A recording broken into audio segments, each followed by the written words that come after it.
What if I told you that right now, as you're reading this, trillions of invisible particles are silently passing through your entire body without you feeling a thing? It sounds like science fiction, but it's happening every single second of every day. These mysterious entities are called neutrinos, and they represent one of the universe's most puzzling phenomena. Think of them as nature's ultimate stealth mode particles, tinier than electrons, weighing less than photons, yet so abundant that they outnumber every atom in existence by roughly 1 billion to 1.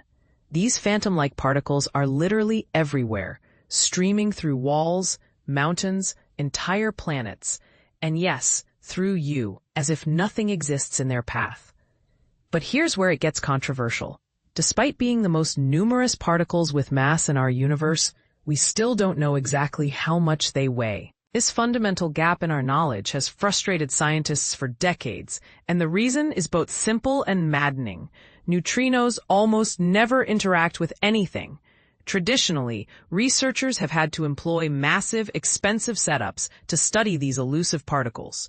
Picture enormous nuclear reactors and particle accelerators the size of city blocks, all working to create unstable atoms that eventually break down into various fragments, including the neutrinos scientists desperately want to examine. It's like trying to catch smoke with a butterfly net, except the smoke is invisible and the net has holes the size of continents. Now, a groundbreaking team of MIT physicists is proposing something that sounds almost too good to be true: a compact, tabletop device that could generate focused beams of neutrinos on demand. And this is the part most people miss. They're calling it a neutrino laser. In their research published in Physical Review Letters, these scientists outline a revolutionary concept that could transform how we create and study neutrinos. Instead of relying on massive industrial facilities, they suggest using laser cooling techniques to freeze radioactive atoms to temperatures so extreme they're actually colder than the vacuum of space itself. Here's where the science gets really fascinating. When atoms reach these mind-numbing temperatures, something extraordinary happens. They stop behaving like individual particles and start acting as a single, unified quantum entity. It's as if a crowd of people suddenly began moving, thinking, and breathing in perfect synchronization. Dr. Ben Jones from the University of Texas at Arlington, one of the study's co-authors, explains the concept in surprisingly straightforward terms. Think of how a conventional laser rapidly fires photons in a concentrated beam. Our neutrino laser would work similarly, but instead of light particles, it would shoot out neutrinos at dramatically accelerated rates. To put this in perspective, consider their calculations using rubidium-83 atoms. Under normal conditions, these radioactive particles have a half-life of approximately 82 days, meaning it takes nearly 3 months for half of them to decay and release their neutrinos. But here's the jaw-dropping part. When cooled into this special quantum state, the same atoms could complete their decay process in just minutes. We're essentially discovering a completely novel method to speed up radioactive decay and neutrino production, something that, to our knowledge, has never been achieved before, states MIT's Professor Joseph Formaggio, the study's co-author. But wait, doesn't this challenge some fundamental principles of physics? After all, radioactive decay has long been considered a fixed, unchangeable process. This is where opinions might start to divide in the scientific community, and it's exactly why this research is generating such intense interest. The practical applications of this technology could be revolutionary, though some might argue they sound too ambitious. The research team envisions using neutrino lasers for direct communication through the Earth itself. Imagine sending messages straight through the planet to underground facilities or remote locations, bypassing all traditional communication barriers. Additionally, these devices could serve as incredibly efficient sources of medical radioisotopes, the specialized materials used in advanced cancer diagnostics and medical imaging. Currently, producing these substances requires massive, expensive facilities, but a neutrino laser could potentially revolutionize medical technology accessibility.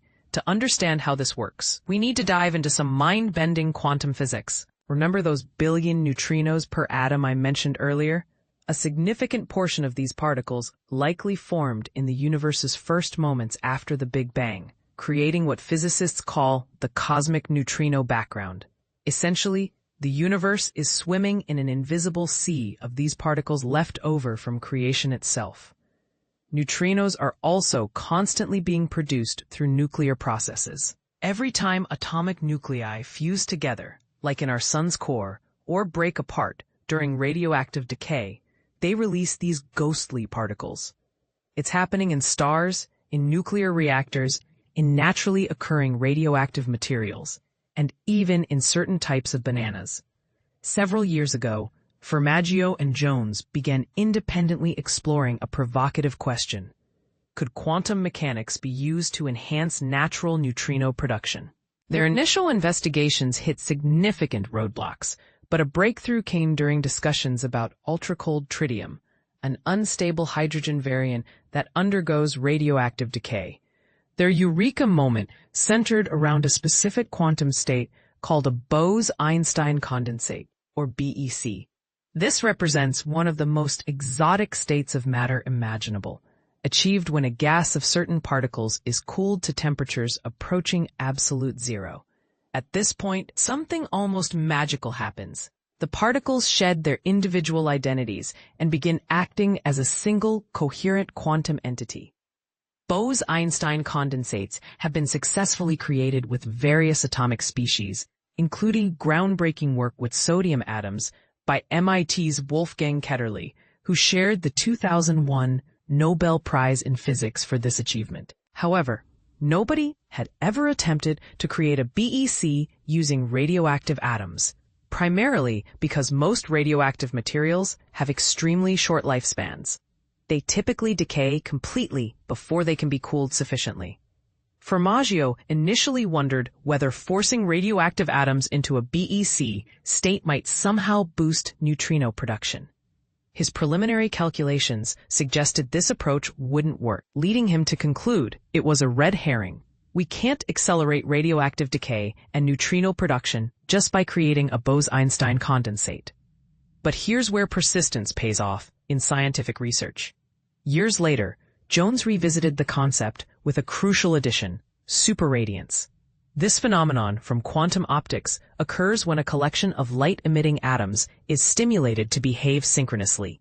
In this coordinated state, the atoms emit a brilliant burst of photons that far exceeds what they would produce individually. Jones proposed to Formaggio that perhaps radioactive atoms in a Bose-Einstein condensate could exhibit similar superradiant behavior, potentially resulting in concentrated bursts of neutrinos rather than photons. The two physicists returned to their calculations, applying the established equations of quantum mechanics that describe how light-emitting atoms transition from coherent states into superradiant phases. Formaggio describes their breakthrough moment. The results showed you get significantly more photons much more rapidly. When we applied the same principles to systems that produce neutrinos instead of photons, the mathematics indicated we'd get substantially more neutrinos at much faster rates. That's when everything clicked. Superradiance in a radioactive condensate could enable this accelerated, laser-like neutrino emission. To validate their theoretical framework, the team performed detailed calculations modeling neutrino production from approximately 1 million supercooled rubidium-83 atoms. Their results demonstrated that in the coherent BEC state, these atoms would undergo radioactive decay at dramatically accelerated rates, releasing focused beams of neutrinos within minutes rather than months. Now that they've proven the mathematical feasibility of neutrino lasers, the physicists are preparing to test their theory with actual laboratory experiments. Jones outlines their approach. The process should be relatively straightforward. Take the radioactive material, convert it to vapor, trap it using laser systems, cool it to the required temperature, and transform it into a Bose-Einstein condensate. At that point, superradiance should occur spontaneously. Of course, both researchers acknowledge that such experiments will demand extensive safety protocols and precise manipulation techniques, especially when dealing with radioactive materials at quantum scales. If we can successfully demonstrate this concept in the laboratory, it opens up fascinating possibilities, Formaggio explains. People will start asking, Can this technology be developed into a neutrino detector? Could it enable entirely new forms of communication? That's when the real excitement begins. But here's what I find most intriguing about this research, and where I think controversy might emerge. Are we potentially opening a door to manipulating fundamental forces of nature in ways we don't fully understand? The ability to dramatically accelerate radioactive decay challenges some of our basic assumptions about nuclear physics. While the potential benefits are enormous, shouldn't we also consider the implications of having such powerful control over atomic processes? What do you think? Does this technology represent the next great leap forward in physics and communication? Or should we proceed more cautiously when dealing with forces that could fundamentally alter our understanding of matter itself? I'd love to hear your thoughts. Do you see this as pure scientific progress, or does something about artificially accelerating radioactive decay make you a bit uneasy? Share your perspective in the comments below.